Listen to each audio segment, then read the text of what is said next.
Good afternoon. Welcome to the Midday Mull for Friday the 17th of July. Today in Midday Prayers continued reading through Matthew's Gospel and was reading chapter 27 and was struck by the well-known story of Judas Iscariot. Judas, who'd betrayed Jesus for 30 pieces of silver. One has no idea what his intention was or why he did it, whether it was greed or he had some other reason, we don't know. But 27 begins, early in the morning, all the chief priests and the elders of the people made their plans how to have Jesus executed. So they bound him, led him away, and handed him over to the governor.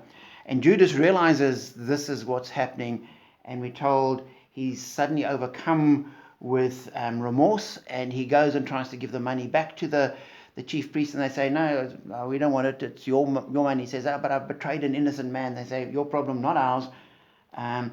And so, from verse 5, so Judas threw the money into the temple and left. Then he went away and hanged himself.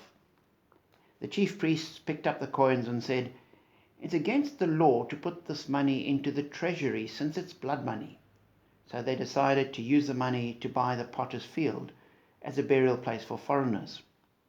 And what struck me was that here they are saying, oh, we can't use this money, put it into the treasury because this is blood money. That's against the law. This is a bad thing. We shouldn't do that. Despite the fact that they've just condemned an innocent man and have plotted how they're going to present it to Pilate so that he gets executed. And they're twisting the law so completely on such a fundamental scale. And then they're so scrupulous about this money and what they should or shouldn't do with it.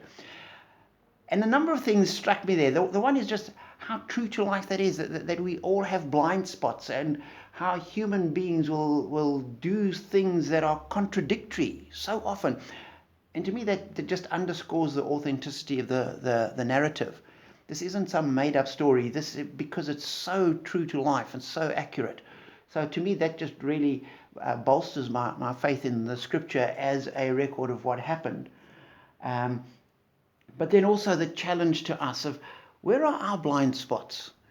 And do we sometimes act scrupulously in certain instances and we just don't see the other things where we are completely off the scale? And so often we like that parable of Jesus, that we see the speck of dust in other people's eyes, miss the plank in our own eye.